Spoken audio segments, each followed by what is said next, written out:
evidencia. Primera es un genoma humano individual, un individuo humano. Segundo es un desarrollo autónomo. Y tercero es un desarrollo ininterrumpido.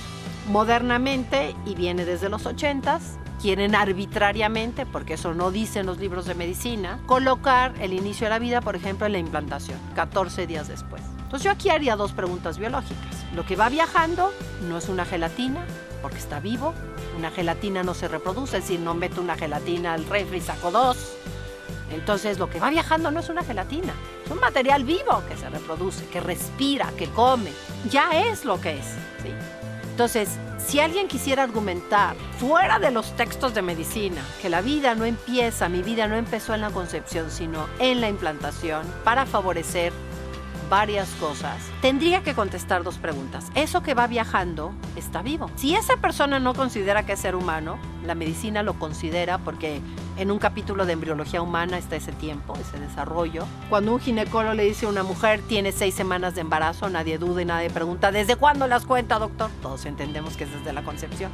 Cuando un ultrasonido dice la señora por la medida de su fémur tiene 7 semanas de embarazo, tampoco nos ponemos de acuerdo. A partir de la concepción. Pero bueno, aquellos que se salen de las evidencias médicas y quieren que sea en la implantación, tendrían que contestar dos preguntas que se refieren a lo de ininterrumpido, ¿sí? Si no es ser humano hasta el día 14, en primer lugar, que contesten a qué especie pertenece. En una fuerte necesidad, van a decir, bueno, tiene 46 cromosomas, pero no quiero que sean humanos, entonces va a tener que hablar de una nueva especie, porque no tiene genética de chango, no tiene genética de perro, no tiene genética humana.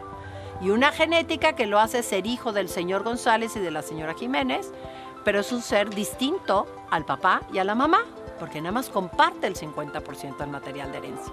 Y entonces tendría que contestar, así inventadamente, pertenece a la especie cuchicuacino.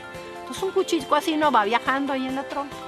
Llegan los 14 días y ¡pling!, se convierte en humano. Esa es la propuesta cuando se coloca en la implantación. Y un cambio entre especies en biología se llama evolución, sucede en millones de años. Y no se ha podido explicar todos los cambios genéticos que tendría que haber para poder explicar que hubiéramos derivado de un chango. Y aquí sería un casazo de evolución. En 14 días el cuchicuacino evoluciona y se convierte en humano. ¿Ven lo ridículo? Es decir, el desarrollo es ininterrumpido.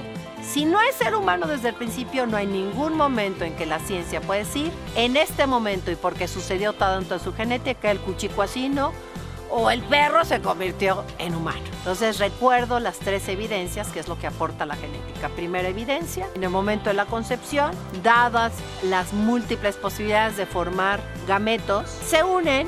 Y al unirse hay un código genético humano, pero este código genético no es una simple célula porque tiene un material de herencia individual. Por lo tanto, no es una célula, es un individuo humano. Segunda evidencia, este genoma orquesta un desarrollo en un tiempo humano, que sigue el libro de embriología humana, de manera autónoma. Y tercera evidencia es un desarrollo ininterrumpido. Si no es ser humano desde la concepción, no hay ningún momento donde digamos, por esto se convierte. Gracias.